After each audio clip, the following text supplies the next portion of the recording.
fosse o exemplar bíblico, abra comigo, por gentileza, no livro de Neemias, onde está a temática desta campanha, amém? Amém. Hoje eu vou pedir o auxílio do nosso amigo aqui, né? Zedequias. Né, Zedequias? A gente dá lugar aqui, a gente começa devagarzinho, aí nós começamos a subir, porque esqueminha. Amém? Queridos, livro de Neemias, onde está a temática, amém? Temática do encerramento desta campanha. Quando os irmãos acham referência bíblica, eu não posso deixar de externar a minha gratidão a Deus por mais essa oportunidade de poder estar aqui uma vez mais. Minha gratidão também se estende à pessoa do pastor, né? Fizemos essa aliança. Glória a Deus, para a glorificação do nome do Senhor, tá bom? Muito obrigado. É um tanto satisfatório poder estar aqui. Amém? Tamo junto, Deus abençoe o Senhor, sua esposa, essa família abençoada. Amém, queridos? Essa igreja linda, glória a Deus. Faço meu ladeado da minha esposa. Minha esposa, quando ela louva, eu sinto Deus no louvor que sai da boca dela. Né? Deus continue preservando isso na sua vida. Amém, queridos? Amém. Quem achou a referência bíblica, diga glória a Deus. Glória a Deus. Diz assim, a partir do verso de número 15. A minha tradução é um pouco diferente, mas a verdade bíblica é a mesma. O muro ficou pronto no 25º dia de Elul, em 52 dias. Quando todos os nossos inimigos souberam disso, todas as nações vizinhas ficaram atemorizadas e com orgulho ferido, pois perceberam que essa obra havia sido executada com a ajuda de nosso Deus. Amém? Podemos assentar, queridos? Queridos, por gentileza, eu vou pedir 10 minutinhos da sua atenção máxima. Atenção máxima em 10 minutinhos, tá bom? Para que você possa entender quando nós chegarmos aqui. Então, se você perder os 10 primeiros minutos aqui, você não vai conseguir entender mais nada, nem pegar mais nada depois, tá bom? Então, por gentileza, redobra a atenção nessa hora, tá bom? É interessante ressaltar, logo a priori, que a temática dessa campanha nada mais é do que uma reconstrução de algo catastrófico. É interessante ressaltar, logo a priori, que o que está caído, que o que estava derrubado, que o que estava assolado, o que estava destruído aqui, nada mais, nada menos do que era a cidade de Jerusalém. Os muros de Jerusalém, as portas de entrada da cidade, todo um contexto da cidade, o templo da casa do Senhor, os utensílios sagrados da casa do Senhor. Haja vista que para a nação israelita, para o povo de Judá, Jerusalém era de suma importância. Você consegue imaginar comigo o seu lugar de refúgio, o lugar onde você consegue refugiar a sua alma angustiada? Olha para cá. O lugar onde você consegue refugiar a sua alma angustiada, o seu coração ferido, o seu dia mau, o lugar onde você vem totalmente para baixo, contrito, conflito, amargurado. Você consegue esse lugar que é onde você passa um dia perturbado, um dia tribulado, uma semana dificultosa, e você diz, respira fundo, e você diz, hoje eu vou na casa do Senhor, porque eu preciso obter da parte do Senhor uma resposta. Agora você consegue imaginar na cidade, em toda a cidade, o lugar onde seria a referência de adoração, o lugar onde seria a referência de cultuar, o lugar onde seria a referência de adoração e buscar o Senhor. Esse lugar está queimado, esse lugar está derrubado, esse lugar está destruído. É por isso que o salmista, no Inário de número 137, vai dizer: junto aos rios de Babilônia, nos assentávamos e chorávamos, lembrando de Sião, e o que nos levou oprimido e cativo, dizíamos: entoa para nós um cântico de Sião. Logo respondíamos: como podemos entoar um cântico ao Senhor, se estamos em terra estranha? Então o que o salmista está dizendo? Que ele está em uma terra estranha, que na terra estranha, o lugar onde ele está, a circunstância que ele está, o cativeiro que o abrigou, ele tirou o louvor da boca dele, tirou a adoração da boca dele. A circunstância acabou calando a voz daquele adorador. Isso é nada mais, nada menos do que a situação em que a cidade de Jerusalém está vivendo, em que o povo de Judá está vivendo. A Bíblia Sagrada diz que vai se levantar o rei Nabucodonosor, e o rei Nabucodonosor, quando ele se levanta, ele vai se levantar no reinado de Joaquim. Quando Nabucodonosor se levanta no reinado de Joaquim, ele vai cercar a cidade de Jerusalém. Quando ele levanta torres para cercar toda a cidade de Jerusalém, a Bíblia Sagrada diz que desta feita ele decide levar para a Babilônia. Quando ele leva para a Babilônia sacerdotes, levitas, quando ele leva os profetas que tinham na cidade de Jerusalém, dentre eles vai Ezequiel na primeira levada. Na primeira levada também vai o profeta Daniel, ao ponto do profeta Ezequiel, quando ser levado, ser tirado de Jerusalém, e quando ele se depara às beiras, à margem do rio Quebar, em Tel Aviv, ele olha para o céu, estando totalmente em cativeiro. Ele olha para a direita, ele vê os seus irmãos que outrora reuniam com ele dentro do templo. Ele olha para a esquerda, vê os líderes sacerdotais que outrora adoravam com ele dentro do templo. A Bíblia Sagrada diz que quando ele está olhando para aquele cenário, quando ele está olhando para os irmãos totalmente cativos, oprimidos, fora da sua terra natal, a Bíblia Sagrada diz que então ele decide olhar para o céu, porque quando ele olhava para a direita, ele viu o semblante dos seus irmãos tristes. Quando ele olhava para a esquerda, ele viu os seus irmãos totalmente desconsolados. Então ele entristeceu o coração. Então imagino eu que a única solução de Ezequiel era o profeta olhar para o céu. Quando o profeta olha em direção ao céu, a Bíblia Sagrada diz que ele recebe de Deus visões celestiais. Quando o profeta Ezequiel, estando em cativeiro, recebe visões celestiais, a Bíblia Sagrada diz que ele vê os céus abertos. Quando ele vê os céus abertos, ele vê um redemoinho de vento. No meio desse redemoinho de vento, ele vai ver a imagem de 4 seres viventes. Quando ele olha no meio dessa tempestade, no meio desse redemoinho de vento, ele vai ver seres como que de fogo. E pela história bíblica vai apontar que aquela pessoa ali, a semelhança do que Ezequiel estava vendo, era a semelhança do próprio Deus. Evangelista Leonardo, pera que a minha cabeça entrou em parafuso. A cabeça entrou em parafuso por quê? Porque Ezequiel está vendo Deus no meio da tempestade. Ezequiel está vendo o redemoinho de vento, mas Ezequiel está vendo um ser como de fogo no meio do redemoinho de vento. Pasmem os senhores e as senhoras, por quê? Porque eu já ouvi por aí alguém dizer que o diabo está no meio da tempestade. Eu já ouvi por aí pessoas dizer que o inimigo se levantou no meio da tempestade.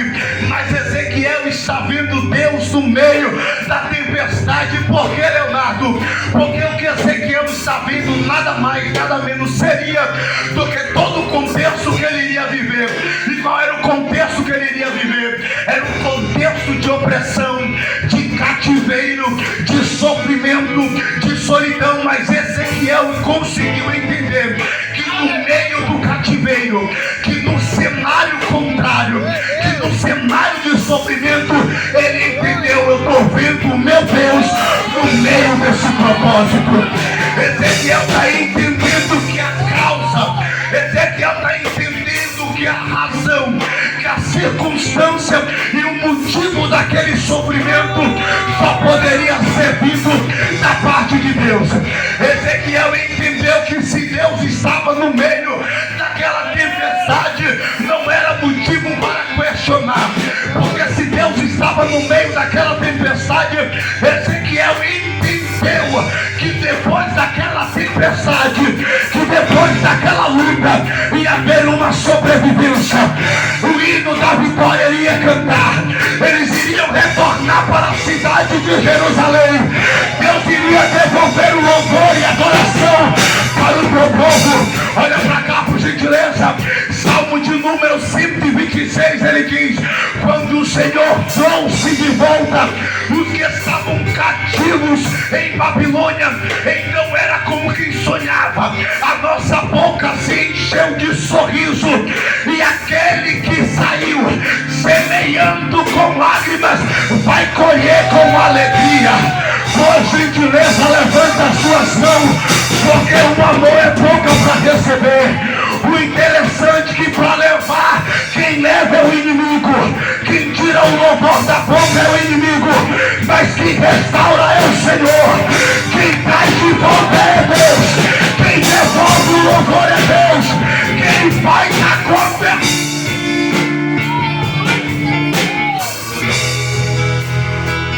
Olha para mim. O bom é que essa igreja gosta de Bíblia. Eu amo pregar Bíblia. Olha para mim.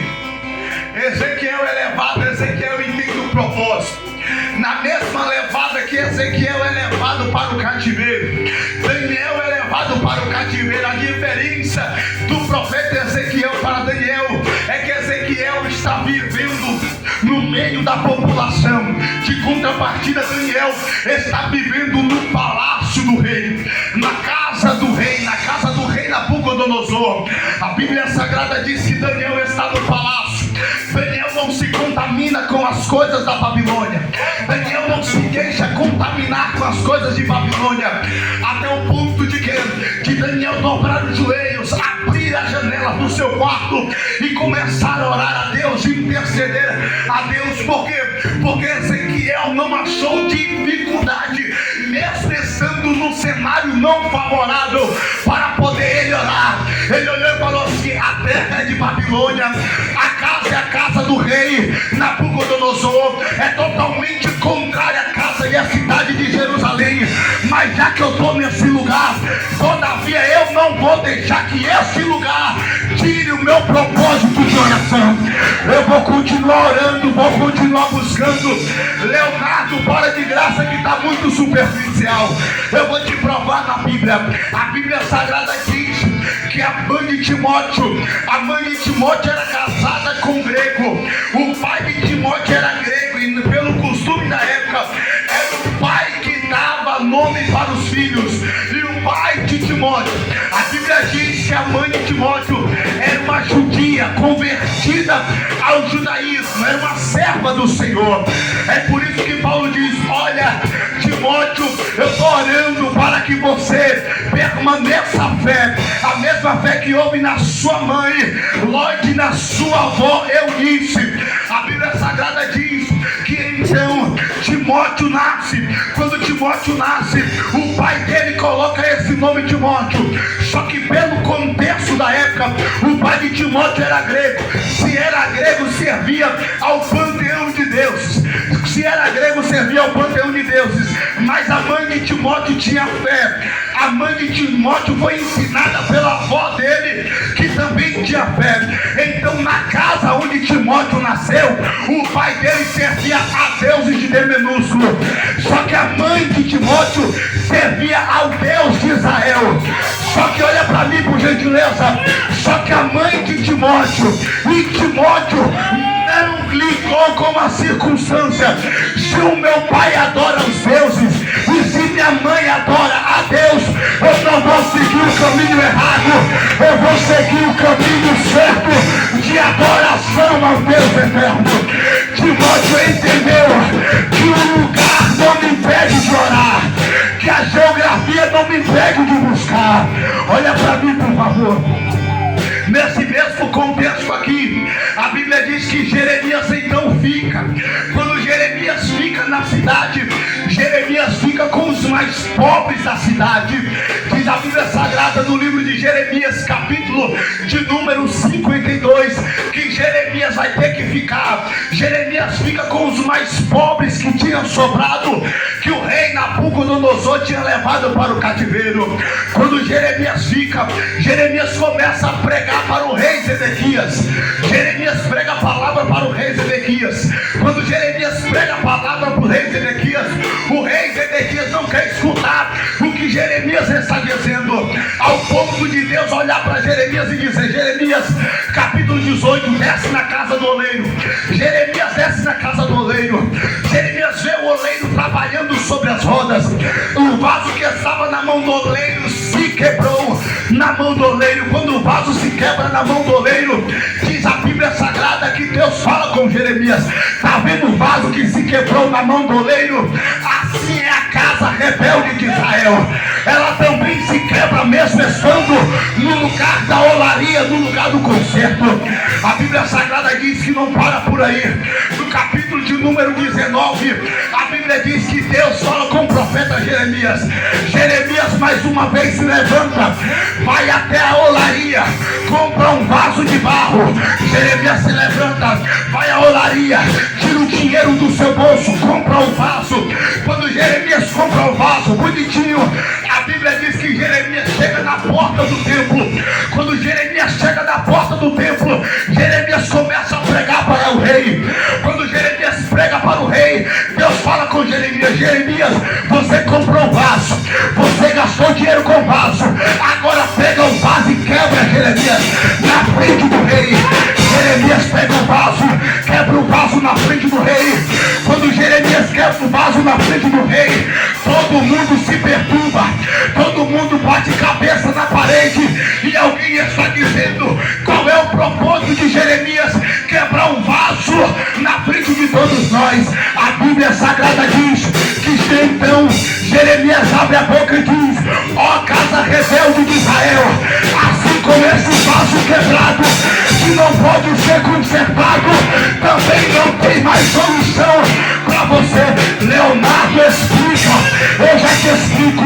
O vaso que se quebra na olaria, o vaso que se quebra na mão do oleiro, ainda tem conserto, ainda tem solução, ainda tem restauração.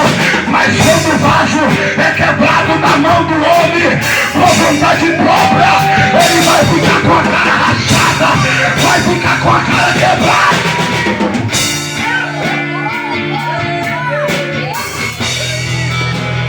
Vou entrar, calma que eu vou entrar. A gente vai explodir esse negócio aqui. Olha pra mim. Jeremias quebra o vaso numa representatividade da casa rebelde de Israel. Deus só permitiu ser o que a nação de Israel está vivendo, o que a nação de Judá está vivendo. Nada mais é do que o preço da desobediência, nada mais é do que o preço das consequências por não adorar ao Deus de Israel. Aí nesse mesmo contexto, Deus levanta Abacuque, porque enquanto Jeremias está pregando no reinado de Jerusalém, reino do sul, enquanto Ezequiel está pregando na Babilônia, juntamente com Daniel, Deus levanta Abacuque para pregar no reino do norte, a saber, no reino de Judá.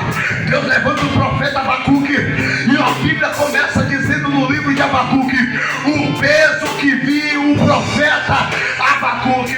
Por que o texto começa dizendo o peso que viu o profeta Abacuque? Porque o que Abacuque está vindo em visão nada mais é, nada menos é do que a causa pesada de Judá. Por quê? Porque Deus falou assim: ó, eu vou levantar os caldeus, suscito os caldeus, uma nação impetuosa que vai vir marchando contra Judá.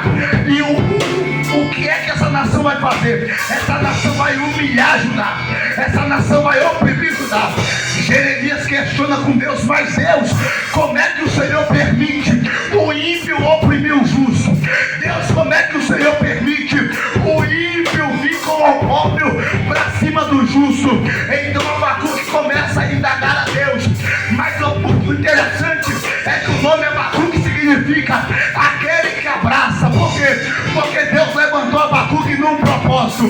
Primeiro, ver a causa pesada de Judá. Segundo, abraçar a causa pesada de Judá. Leonardo, por quê? Porque Abacuque é um tipo de crente igual Neemias, se alegra com os que se alegram e chora com os que choram. Por quê? Porque Abacuque viu a causa pesada e não cruzou os braços. Abacuque viu a causa pesada dos seus irmãos, não virou as costas. Abacuque viu a causa pesada e falou: Jeová, a causa é pesada, o negócio é difícil, mas vem cá, deixa eu abraçar esse grupo, deixa eu abraçar essa causa. Nessa noite Deus está levantando uma geração de Abacuque para poder abraçar a tua causa, para poder compartilhar a tua dor, para poder compartilhar as tuas lágrimas, para poder te ajudar em oração. A causa pode ser pesada que for, mas Deus está dizendo: vou levantar pessoas para abraçar a causa.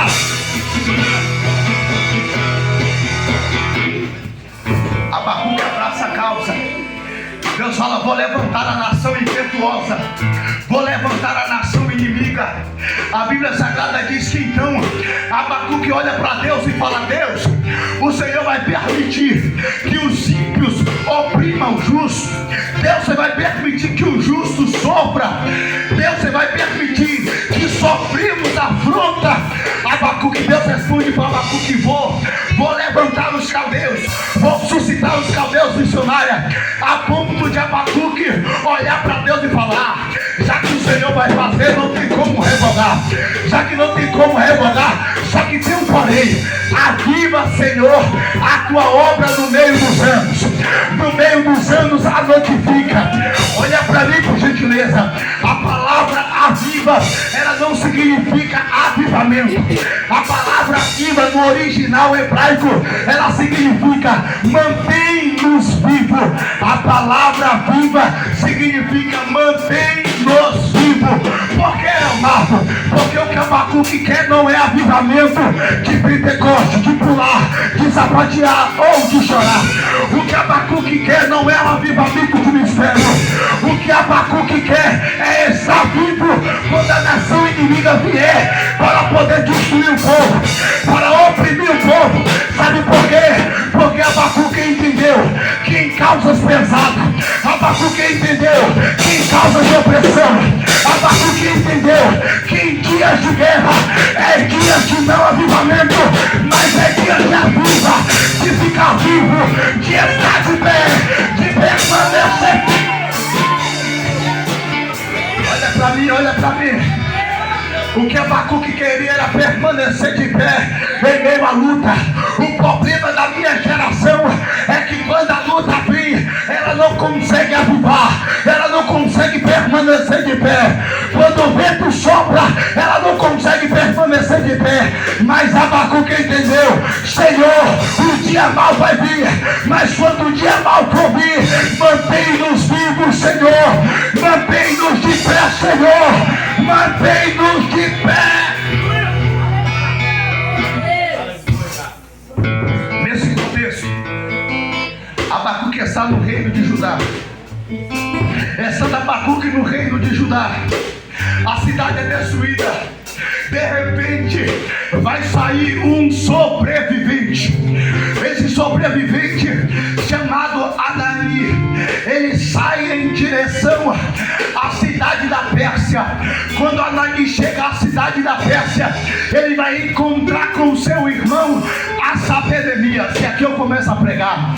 Ele vai se encontrar com seu irmão Neemias. Quando ele encontra com seu irmão Neemias, diz a Bíblia Sagrada no livro de Neemias, capítulo 1, que Anani chega até Neemias. Quando Anani chega até Neemias, a curiosidade de Neemias era saber como é que estava o povo, era saber como é que estava a cidade. Parece que eu estou vendo Anani vai olhar para Neemias e vai dizer: olha, Neemias, eu não tenho boas notícias para você, eu não tenho boas novas para você. Mas por quê? Porque o povo que está cativo ainda permanece no cativeiro. A cidade de nossos pais se encontra destruída, os muros estão caídos, as portas estão queimadas. Diz a Bíblia Sagrada que então Neemias começa a receber aquela notícia.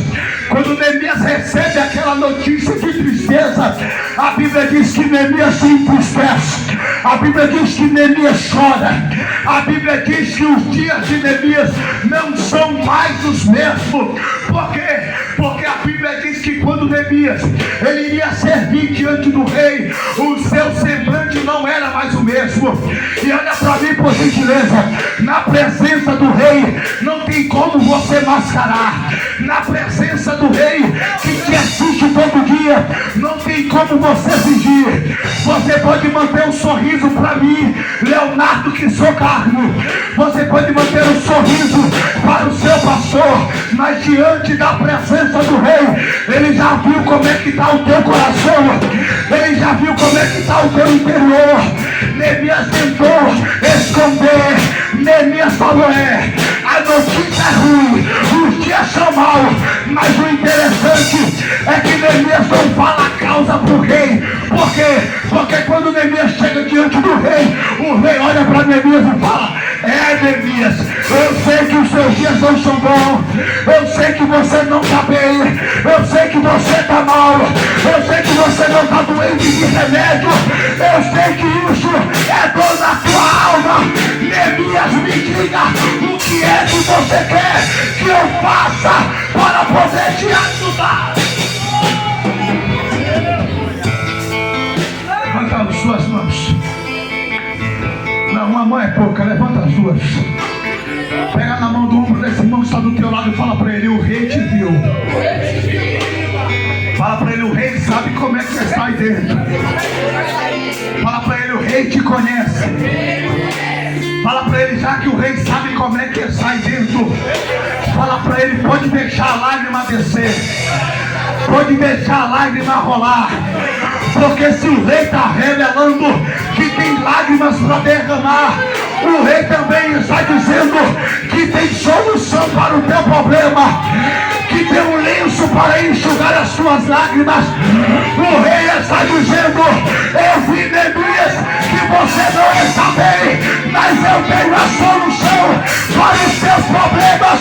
Só quem pega essa palavra, levanta a mão lá em cima, abre a boca para adorar. Aumenta o barulho de glória, aumenta o cano, para de graça. Aumenta o barulho de glória, porque o rei te viu. Aumenta o barulho de glória, porque o rei está na casa. Aumenta o barulho de glória, porque o rei está dizendo: eu vou solucionar o teu problema hoje, Neemias. Levanta as suas mãos. Levanta as duas mãos. O que para você parece que não tem jeito, o que para você parece não ter mais solução, o que parece para você ser causa impossível, o rei está dizendo: eu vou te dar carta, eu vou te dar carta, eu vou resolver o teu problema. Abadacandarabaxandarabai.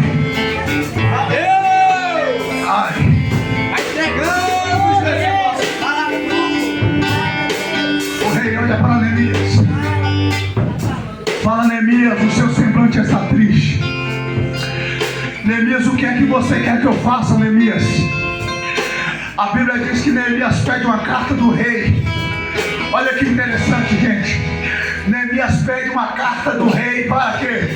Para poder refazer a obra, reconstruir o que estava caído, ajudar as portas, a levantar as portas, ajudar a levantar os muros. Neemias se prontificou no coração. Gente, olha para mim, por gentileza. Eu estou dizendo que Neemias iria fazer uma obra. Neemias iria fazer o quê? Não, para de graça. Neemias iria fazer o quê? Só que como é que estava o coração de Neemias? Não, para de graça. Como é que estava o coração de Neemias? Só que mesmo com o coração triste, não foi impedimento para ele fazer a obra. Não, para de graça, que só o pastor pegou, vou repetir. Neemias, mesmo com o coração triste, não usou de impedimento para poder ir fazer a obra. O problema da minha geração é que na primeira dor, na primeira tristeza, quer ficar parado em casa, no quarto escuro de depressão. E Deus está dizendo: eu vou te levantar nessa noite, porque mesmo ferido, mesmo ferida, mesmo angustiado, mesmo angustiada, vai fazer a obra, vai fazer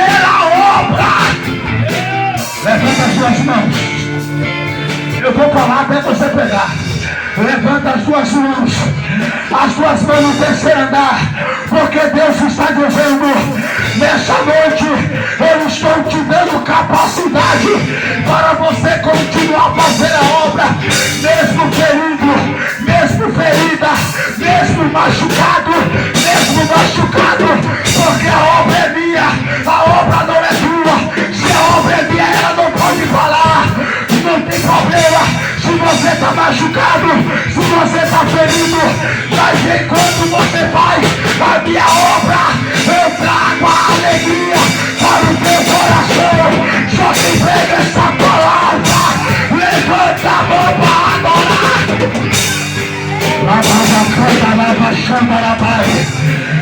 Não vai parar. Leonardo está doendo, não vai parar.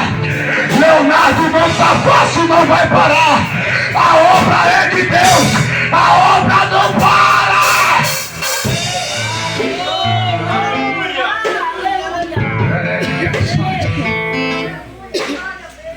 Neemias estava indo para Israel. Olha para mim. Neemias iria resolver, não era o seu problema. Era o problema dos seus irmãos, era o problema dos seus. Para de graça, era o problema dos seus. Era o problema dos seus irmãos. Então, se é irmãos, também significa casa. Neemias entendeu que aonde ele estava era a casa do rei, mas tinha os seus irmãos, tinha a sua família, tinha a sua casa que necessitava dele. Então Neemias não poderia ficar parado. Olha para mim e pega isso aqui. Neemias não poderia ficar prostrado por causa da dor. E você quer parar por causa dessa dor?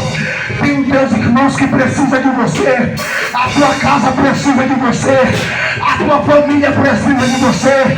Os seus amigos precisam de você. Você não pode parar por causa dessa prova. Você não pode parar por causa dessa dor. Você não pode parar por causa dessa luta. Tem alguém em Jerusalém, tem alguém na Babilônia que precisa de você de pé, mesmo ferido, para fazer a obra. Ai, lavada xangarabai. Já entrego.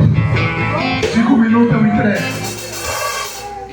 A Bíblia diz que a Bíblia diz que Neemias sai para fazer a obra. Quando Neemias sai para fazer a obra, a Bíblia diz que os opositores se levantam. Os opositores se levantam. Para de graça, os opositores se levantam. Os opositores se levantam contra a obra que Neemias estava fazendo. Só que Neemias vai continuar fazendo a obra, mesmo alguém zombando. Neemias vai continuar fazendo a obra, mesmo alguém desacreditando na obra que ele estava fazendo. Neemias vai fazer a obra, mesmo alguém apostando contra o que ele estava fazendo. Mesmo alguém dizendo: Neemias, ainda que você edifique esses muros, uma raposa vai vir, vai derrubar os muros. Sabe o que é que Neemias entendeu? Neemias entendeu que a oposição não é motivo para mim parar de fazer a obra. Se não tem ninguém para poder me apoiar, eu não vou parar de fazer a obra. Se tem alguém para se levantar contra, eu não vou parar de fazer a obra.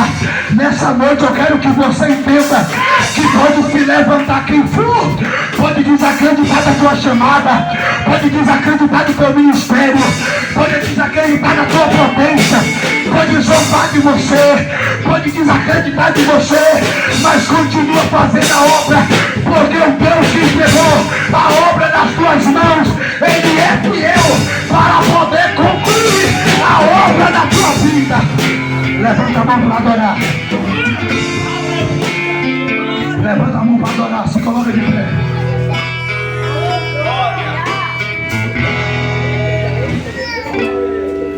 Se coloca de pé.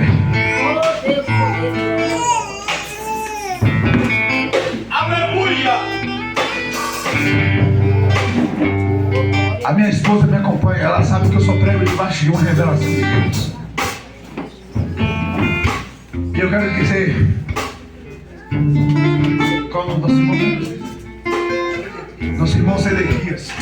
Olha o nome do rei, é forte. Eu quero dizer para o nosso irmão Zedequias que enquanto você entrava, que você caminhava, Zedequias, eu via como se algumas muralhas caíam na sua frente. O Espírito Santo do Senhor me faz entender que por esses últimos dias você tem teu coração tem se entristecido. Mas quando você colocou os pés na porta da igreja, que você caminhou em direção a esse instrumento, eu vi como algumas muralhas caíam na sua frente. E manda dizer o Senhor para a tua vida que Ele é quem recebe a adoração que sai da tua boca. O meu Deus manda te dizer que é Ele quem te contempla. O meu Deus manda te dizer que é Ele que te conhece por dentro e por fora. O meu Deus manda te dizer que Ele conhece os teus dias bons, muitos bons, mas Ele é quem contempla os teus dias maus, muitos maus. E diz o Senhor assim: comece a descansar no teu coração, porque assim como vem as feridas, assim como veio a angústia, a tristeza, diz o Senhor, chegará um tempo de você voltar a cantar novamente. O adversário de nossas almas, ele queria colocar barreiras para você não adorar, para você não continuar prestando adoração ao Senhor. Mas o meu Deus diz: eu não estou visitando apenas o teu coração, mas eu estou indo em direção aonde veio, por onde veio, de quem veio a tristeza que entristeceu o teu coração. E diz o Senhor: aquieta-te, filho, acalma-te, servo, porque eu sou Deus que te chamei, eu sou Deus que te escolhi.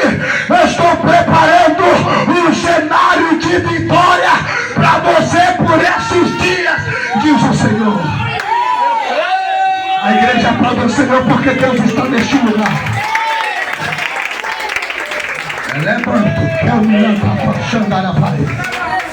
Coloca a mão aí, pastor, no coração dele. Pode colocar aí o fundo musical. Bota a mão no coração dele. O Espírito Santo do Senhor da verdade, Ele está visitando o teu coração agora. E nesse exato momento Ele está convertendo a tristeza em alegria. Nesse momento a chama do Espírito Santo está acendendo aí dentro do teu coração, porque o Senhor está dizendo: sou eu, Deus, que falo contigo, e quando eu falo a terra para. Estou trazendo um renovo para a sua vida nessa noite de hoje, porque diz o Senhor que é necessário.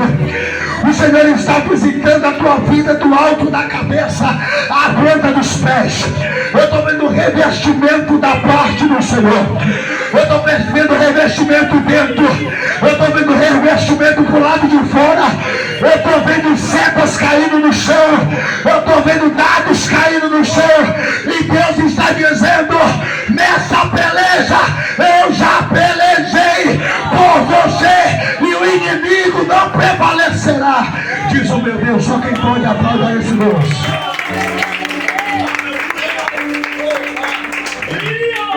Dá um abraço nessa mulher aí, meu pastor. Isso que está no seu lado. Isso.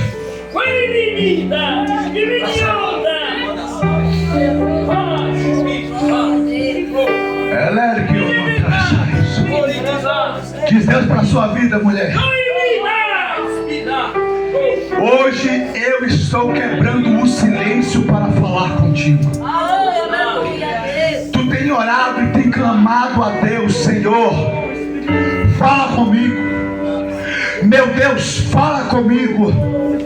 E como Deus é o Deus que revela as coisas presentes e as coisas futuras, Deus é quem conhece o que está no mais íntimo do teu coração. Manda dizer o Senhor: aquieta o Espírito dentro de ti, descansa o teu coração. Diz o meu Senhor, o teu Deus, aqui nessa noite: eu contemplei o teu clamor, dias de campanha. Diz o Senhor, no período que eu estava em silêncio contigo, eu estava trabalhando, operando ao seu derredor, para tu saber que é Deus que fala, para tu saber que é Deus que revela. Eu vejo Deus visitando uma pessoa do sexo masculino, elevando que eu ia saios. Eu vejo Deus visitando a residência. Eu vejo Deus visitando o quadro, o cenário da tua casa. Só que o meu Deus diz, assim como eu tenho vitória para dentro da tua casa, assim como eu tenho vitória para essa pessoa que você está orando e entregou nas minhas mãos, diz o Senhor, assim terei resposta para o teu coração aqui nessa noite. Diz o Senhor, da forma que você entrou, não vai sair, porque estou eu arrancando de dentro do teu coração as dúvidas que vinham te cercando, porque o Senhor falou, eu já te falei, eu falei que vou entregar, falei que vou dar vitória, falei que vou fazer, mas por conta da circunstância, parece estar dificultoso, mas Deus está dizendo, era eu preparando o cenário para te honrar. Eu vejo honra de Deus para a sua vida, e nessa noite o Senhor te abraça aqui neste lugar. Só quem pode aplaudir a Deus. Eu vou pedir minha esposa para se aproximar para cá, está adorando ao Deus com o mesmo louvor, tá? Eu quero dizer para o profeta,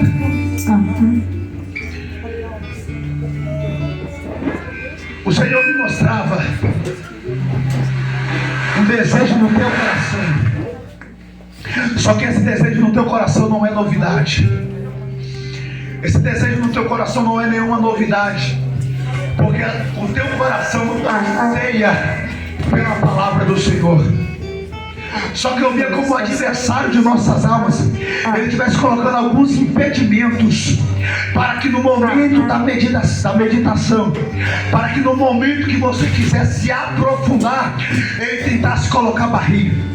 Eu vi ele levantando impedimentos de todos os lados, ele fazendo toda forma de impedimento para parar os teus estudos diante da palavra do Senhor. Diz o Senhor assim, para mim te levantar, para mim soprar o teu nome na proporção que eu te chamei, e que tu sabe a proporção do chamado, é necessário tu mergulhar no mais profundo da minha palavra. Diz o Senhor, é ser necessário tu se desligar das coisas dessa terra e se aprofundar nos mistérios da minha palavra. Diz o Senhor, quando você perceber que sou eu, o Senhor despertando o teu entendimento nessa noite, e você olhar ao seu redor e ver os impedimentos, diz o Senhor, que é para você avançar, que é para você romper à frente, que o Senhor quer te dar grandes iluminações dentro da palavra. Diz o Senhor que nessa noite Ele está te revestindo, que nessa noite Ele está trocando as armaduras, que nessa noite Ele está colocando as ferramentas necessárias. Eu vejo dons espirituais da parte de Deus descendo sobre a tua vida. Eu vejo Deus abrindo o teu coração. Eu vejo Deus abrindo a tua mente. Eu estou vendo o dom da ciência da palavra.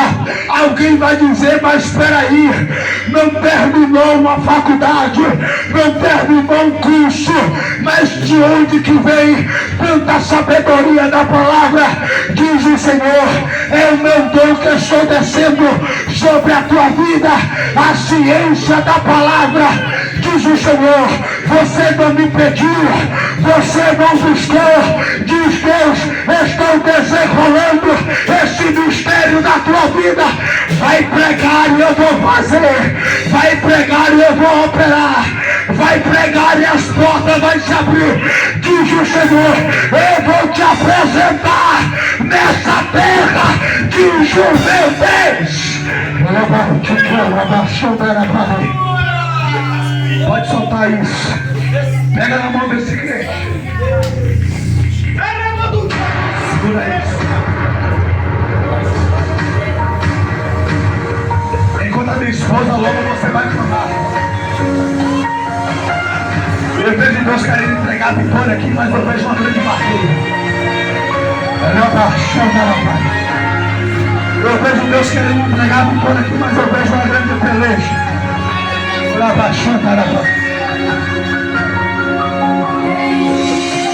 Adora, ora, a angústia bate que não tem tamanho, dá vontade de chorar.